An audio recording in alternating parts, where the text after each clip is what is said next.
let's see our second discussion for today, talking about the swearing in of the new governor in OSUN State, and it was only yesterday. Well, the governor will be +1 tomorrow. As a matter of fact, it's going to be 64 tomorrow. So he had his swearing in 2 days before his 64th birthday. So we say congratulations to the new governor of OSUN State. By the name GBOYEGA Oyebola.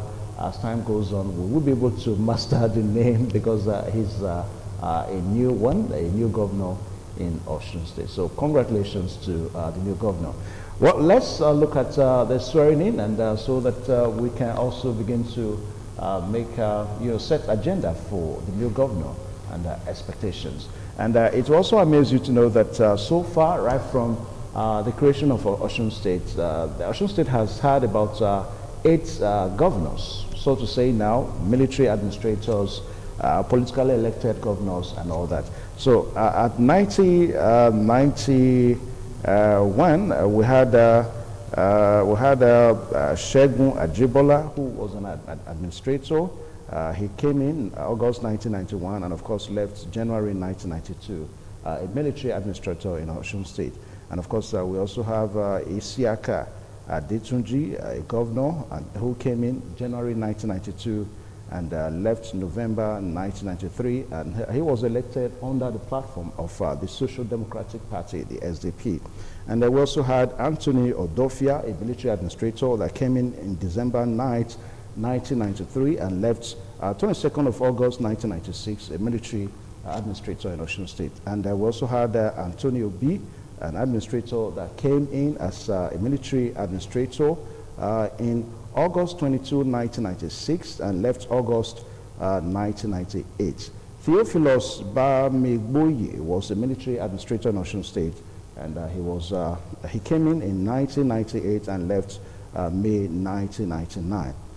Debisi Akonde, governor, May 29, 1999, and left May 29, 2003. He was elected under the platform of AD as the governor of OSUN State. And of course, we have Olagunsoye Oyinlola, who was a democratically elected governor of OSUN State that came in 29th May 2003 and left 26th of November 2010, and elected under the platform of the PDP, that's the People's Democratic Party. Rauf Arigbeshola, governor, he came in 26th November 2010, and of course till yesterday, November 27, 2018, and was elected under the platform of the ACN. And of course we have a new governor now, Isiaka Oyebola Boyega, who is now the recent governor of OSUN State, and came in yesterday, November 27, 2018, till date. Gentlemen, you're welcome one more time to the program this morning on ITV. Yeah, so just like what we recounted, that OSUN State has a new governor now. Now, where do we really begin to set our agenda from? And so that we'll see that OSUN State will be a better place, a better state than what it was. By the way, my guest for today, I have 2 gentlemen here. I have Dr. C.U.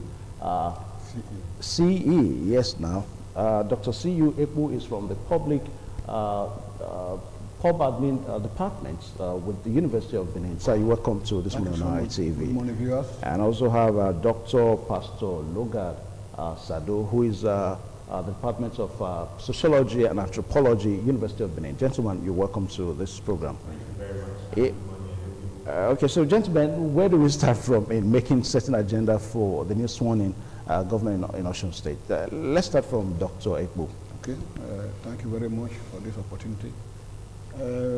I think what OSUN people desire now is good governance, because that's only what can bring about peace and development in the state.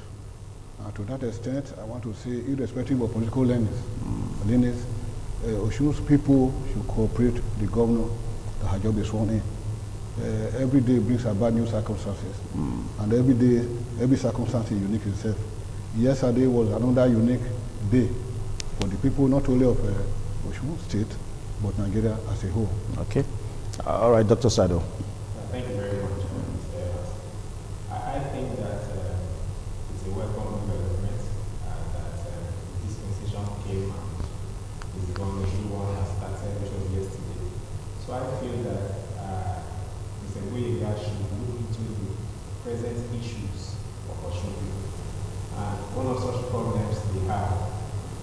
paid salaries, backlog of unpaid salaries. So I think that they should start by making sure that all the areas are paid. And of course, they have lots of infrastructural decay, bad roads, structural issues on ground in Osun State. So I think that there is no time for funfair. This is not the time for jamboree, as it has been sworn in. It should hit the road immediately and start working. There is no time for party politics. Osun people deserve the best. They deserve something better. So I think that Mr. GBOYEGA can, if they voted for him and he has been sworn in, he should not disappoint the Osun people. Okay. Now, Dr. Ekpu, whenever we have a new governor in a state being sworn in, the first thing that we hear is that it's actually going to be a government for all. That is a government that cuts across political divides. But when the government starts, you begin to see political tendency. It appears that the government now belongs to a certain political class. Perhaps you may want to talk in this line. Thank you very much for that point again. You see, all the issues, all the problems we have had with our political development to date, whether you call it the issue of cross-carpeting, defection, whatever, or the instability, is because of this tendency of winner takes all. Okay. That has been the bane of our political development, economic development. Ideally, we are very good at copying systems from other clans without actually having the capacity and ability to implement or to do what they are doing over there. For example, yes, a party can win an election. We expect, irrespective of any presidential system, whatever, to have the issue of a give and take. You come on board, if you, for example, the winning party can take 55% of the position, apart from the elected position. Others ones are distributed to other political parties. You will have all-inclusive government and something like a national government, something all-inclusive government. You carry everybody along. It is because of this idea of once you win, you take everything. That is what is responsible for the crisis we have had. If we have this open-hearted, be generous, give and take, there will be stability in the nation. So as you rightly say, once they come on board now, we will hear a manner of sweet talks. We will do this, we do it later, it becomes one party affair. That will not help us, either in the immediate form or in the near future. It will not help us. Okay. Now, Dr. Sadu, now, in the area of salary payments, with the last governor, Ralph Arigbeshola, that probably becomes a big problem, most especially towards the end of his administration. Yes. Now, do you think, some say that was intentional, that he was trying to gather money for the election, and perhaps during the election we also saw, we heard of allegation how billions of naira was spent and all that. Perhaps you may want to touch on that. Honestly, I do not have much information as to whether or not the reason why he decided not to pay salaries. But what I know and what Nigerians know is that Arigbeshola defaulted in payment of salaries, especially to the senior civil servants. While the junior civil servants had their monies, not that it was regular, but the problem is till date, the senior civil servants are still being owed. So I think that what Mr. GBOYEGA should do is, as soon as he has resumed now, he should look into the books. He should check the IGRO, he should look at the revenue that comes from the federal government, and then be able to close one or two loopholes that leads to drain of resources. I think that Osun government has the capacity to pay their workers. It is lack of political will for the previous governor not to have paid. And you see, that has become the character of the average politician in Lack Nigeria. of political will, yes. Even when his party was contesting? Exactly. You see, that's another discussion, perhaps for another day. Because if these politicians believe that the electorate can decide their fate, they will treat them well. For the governor to ignore the workers and not pay them salaries, and yet still very positive that his party was going to win an election, leaves so much to be desired. Because if you ask me, the dissatisfied workers will decide who to vote for. But you see, of course, we all know the politics and the intrigues that went with the Osun election, which is not the issue for our discussion this morning. However, it's important to note that Arigbeshola's tenure is gone, and GBOYEGA is the one on seat for the now. I think that he should wield all political power, every resource that he has, to ensure that Osun civil servants are happy by paying them their arrears and then making sure that their salaries are paid as at when due. Remember, I said before that the issue is not just about salaries. In terms of infrastructural decay, in terms of bad roads, in terms of unrehabilitated schools, and several other issues, we see them on the pages of the newspapers. And if you, for instance, go to Modakeke or you go to Ife or even Oshogbo, which is the state capital, you will be disappointed at what you see on ground. So I think that there's a lot on Mr. GBOYEGA. He has a lot to do, and the earlier he started, the better for all Osun people and Nigerians in general. Okay. Now, Dr. Ekbu, now in the area of appointments now, very soon we're going to have the list of the appointees, you know, different commissioners into different ministries. Now, some have said that the best kind of people to use is technocrats. Why some say that no, it must be politicians that were there, that worked with you, that suffered with you and all that. Now, looking at the present states of Osun State, that is really expected. High level of the dividend of democracy is expected from this new sworn-in governor. So where do you think he should start his appointment from? Well, is it just the technocrats or the politicians? Well, thank you very much. I answered that one earlier somehow when I talk about good governance and the fact that we should have, the governor should be open-minded. He should reach out to everybody. In fact, the best option, let me quickly add to what the question asked earlier, salary, because I'm a civil servant. It is rather tragic that somebody will work, at the end of the month you won't pay that person, especially when it concerns civil servant. In fact, the issue of salary of civil servant is not somebody who politicize. Politicians are not, the civil servants are not heard, are not expected to be heard in public. But the issue of their salary is everywhere. It's so politicized that to the extent that it tends to demean a civil servant who has put in his best, at the end of the month he won't get salary. It's very tragic as for that one. The issue of appointment is when you go for the best, you will get the best results. It's very obvious.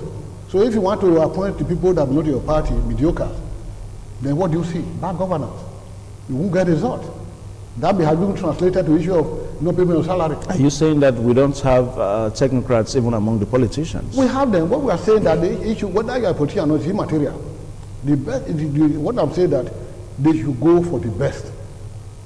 It doesn't matter whether, but if you know somebody that can be a very good and effective commissioner of education, it doesn't matter whether it belongs to your party or not. Go for that person. It could be a neutral person. It may not even be a politician.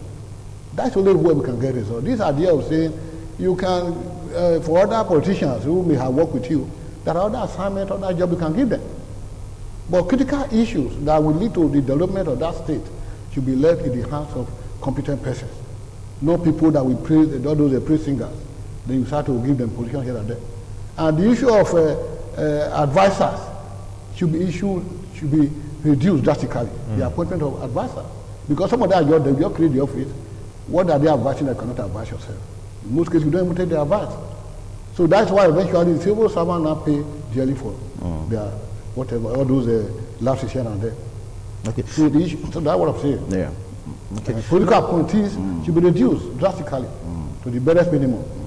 So that those that have put in their best, that have worked, should be paid like civil servants. Okay. Now, Dr. Sadu, are we suggesting perhaps looking beyond political parties, looking beyond his political party? Now, I remember when Adams Oshomole came in Edo State somewhere around 2007. We saw 2007, 2010 now. Now, we saw some appointees from the PDP, you know, were given political positions for his own government. So are you suggesting this kind of scenario for Osun State too? I think, just like my colleague said here, I think that what Mr. GBOYEGA should do is to go for the best. Now, I'm not an advocate of any political party. Frankly speaking, if you ask me, my own opinion, the political parties in Nigeria should be scrapped. That's my opinion. Because they have not delivered anything to us. Again, that's my opinion. But having said that, I think that, you know, the choices he will make will be dependent on what he wants to achieve. If he is serious in taking Osun to the next level, he will go for the best. I'm not by any chance suggesting that he should take 6 months like President Muhammadu Buhari did before appointing his commissioners or his personal aides. But I'm saying that let him go for the best, just like he said. Yeah, but what about if going for the best also warrants time? Yes, that's what I'm saying. You see, before ever he was sworn in, he knew he was going to contest. And before he contested, he had a blueprint of what he wanted to achieve, and he had a team, a think tank. Any serious politician begins to prepare for ruling a state or ruling a country at the point of campaign and contesting the election. So the issue of time does not come in. I think that, just like he said, we can draw, inspiration from former President Olusegun Obasanjo, who in his time as president appointed Bola Ige, for instance, who was from opposition party, to take charge of a particular ministry. Of course, that wasn't the only appointment he made. So I think that Mr. GBOYEGA should go all out. If he can't get Osun people in Osun State, let him look for them everywhere in Nigeria or go outside the country and ask them to come. In fact, he can do what one governor did, names with head, who advertised political positions and said, look, if you know you are qualified to be a commissioner, to be a special advisor, send in your application. And you see, a board was constituted with the mandate of going for the best. So I think that what this man needs are not just politicians, but technocrats. I think that what he needs are people round peg in round holes, square pegs in square holes. Not, for instance, what's happening in the federal system now, where you have a barrister as Minister of Power, House, and what have you. But that's administration. That is the point. That is the point. You see, the result you get in a thing like that is what happened in Edo State Government House when Governor Obaseki walked out someone who has thrown Edo State into darkness. You see, the point is, if you put wrong people in wrong positions... She's not BDC. No, the point is that, I didn't even mention the name. I said someone. We all know the person I refer to, so let us not personalize. But the point here is that if you use the wrong people, you will get wrong results. And I think that that is the bane of development in Nigeria, not just in our state, but across the nation. Wrong persons are occupying exalted positions. Whereas there are those who are capable, who have the wherewithal, who have experience, those who know what to do to champion the cause of development for Nigeria. So until we ignore this nepotism, tribalism, ethnicity, and religious inclination and go for the best, our country will remain a third, if not even a fourth world. That's my point. Now, you are seeing some of the sites there of the report. So let's hear that voice report all over again so that we can look some other issues on this discussion this morning. So let's see that report. Of Bola Tinubu and the innovative capacity of Rauf Aregbesola to make our state even greater. I hereby extend my hands of friendship to all across the party divide. The door to a greater history is now open. There's no room for bitterness. There's only the desire for progress. Let us join hands and work through it as one. In a goodwill message to the occasion, President Muhammadu Buhari advised the new governor of Osun State, GBOYEGA OYETOLA, to show concern to the women, children, youths in his administration and lead by example. The president, represented by the secretary to the government of the Federation, Boss Mustafa, at the inauguration ceremony, said the federal government solidly behind the development of Osun State. I also want to charge all candidates and their supporters in the coming elections to conduct themselves peacefully and decently. They should eschew bitterness, hate speech, intolerance, and most importantly, abhor violence for the good of our dear country. National leader of the All Progressives Congress, Asiwaju Bola Ahmed Tinubu, lauded the outgoing governor of the state, Ogbeni Rauf Aregbesola, for flying the flag of the progressives in the state for 8 years. Tinubu assured the new governor, GBOYEGA OYETOLA, of total support of the All Progressives governors in the country and pledged his assistance whenever called upon. Pledge our total support with other colleagues, both in office and outside the office of governance in this country, that we have come together solidly for continuity after a solid foundation of this progressive government. GBOYEGA OYETOLA is the 5th executive governor of Osun State. Sharon Ajayi reports. Thank you so much, Sharon, there for that report there. We just saw the swearing in and heard the sound there. Perhaps it was more or less like a political gathering. You saw national leader of the APC and the Boss Mustafa, the secretary to the Federation there. Now, we do know that Ademola Adeleke of the PDP in the just concluded election in Osun State is in court. Now, for some people, there's a kind of distraction. So what should be our advice to GBOYEGA this morning?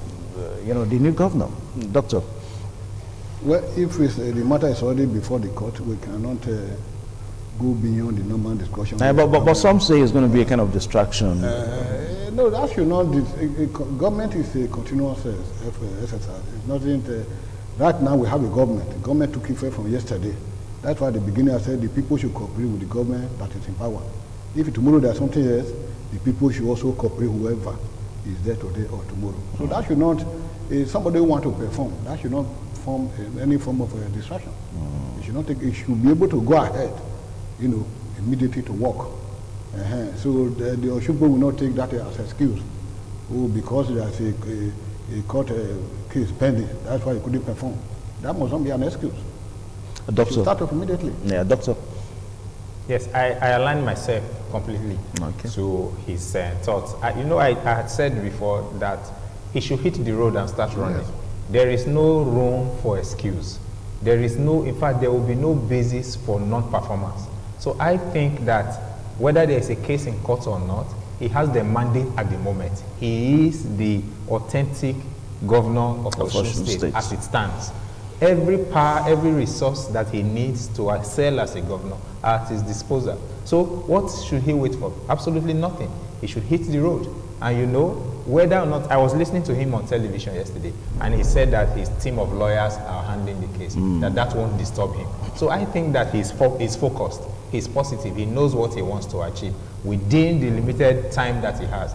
Hopefully, if he wins the tribunal and wins the court case, he continues and runs for the next 4 years. So I think that whether he works, he acts as governor for 4 years or as for 1 day or even 1 month, whatever he sets his mind to do, he should go ahead to accomplishing it. That's my take. Okay. Now, for some people in Osun State, they would rather prefer infrastructural development rather than other aspects of the state. Take, for example, education, payment of salaries, and provision of health care, delivery, and all that. They will say they will prefer infrastructural development. They just need good roads and some other things. So, Doctor, where do you think GBOYEGA should really start from? Well, we know that every development is hinged on infrastructure. It depends whether it's an educational sector, a power sector, just mention it. And so they are critical to national development. Having said that, we also know that we also require money to do that finance. We pray that the money will be there to do that. So every serious mandate government must focus on infrastructural development. That's only, for example, it's about employment. If you have industries, you have people could be employed. And then to reduce this high rate of unemployment in our society, in other areas. It's when you develop the infrastructural facilities that you can be assured you can guarantee economic prosperity for the nation. Instead of spending your money on a wildlife farm project that can never see the light of day, if you develop the infrastructures, then you are indirectly also developing people and the economy as well. So, as we have already said here, it's a challenge you must face. It's not for you and I. He had to face that challenge. And make sure, because as my friend Rally said just and my colleague, he had no alternative now. He had to perform, especially based on how he came into power. Looking at the circumstances, all the interests and everything, he knew how he got there. Now it's down there, good government. He must perform. he has no reason not to perform. Okay. Now, Dr. Sado, from your point of view, do you think GBOYEGA Isiaka has the credential, has what it takes now? I mean, it's his first time. Well, he has been in politics, there's no doubt about that, but he's a new entrant. And of course, it's the first time he's going to be, he is the governor of OSUN State. So does he have the experience to really deliver on the expectations? I'm sure he does. Being an insurance broker and a finance expert, you know, having worked for Leadway Assurance, worked for Crusader Insurance Company, and of course had his own company that was into stockbroking, oil and gas. Now, but these are small organizations. Of course, you know that he was also chief of staff in OSUN State. So he's been in power somehow politically, and for him to have shown interest, contested the primaries and won, and then went for the general elections and won, I think that the people of OSUN believe in him. So it is, you know, I'm not from OSUN State, for instance, but from the little things that I have read about him, I think the man has the capacity. It is left for him to prove me right or wrong. So it's the benefit of doubt. He has come into power. I know and I feel that if he can manage those little companies like you called them, if he brings that same ideology into managing the state, because as an insurance broker, he wouldn't want to make losses. He wouldn't want to incur the wrath of those who have shares with him. So he worked tirelessly to ensure that they got value for their money. As an insurance broker, I would see the possibility of perhaps him running the state like a business organization. I expect because so. We've seen some states whereby some state governors come in and... I agree. I expect so. Because like we all know, it is no longer news that OSUN is in a financial mess. So I expect that he should come in and remedy the situation. He should bring his knowledge. He should bring his expertise. He has a BSc in insurance. He has an MBA in finance. So I think that the man can put all these things together if he is willing to. All right, gentlemen, thank you so much because of time now. And this is how we have to, close this discussion segment for now because of our break. A very big thank you to my two gentlemen here, Dr. Ekbu and also Dr. Luka Sado, for finding time to come on the program today.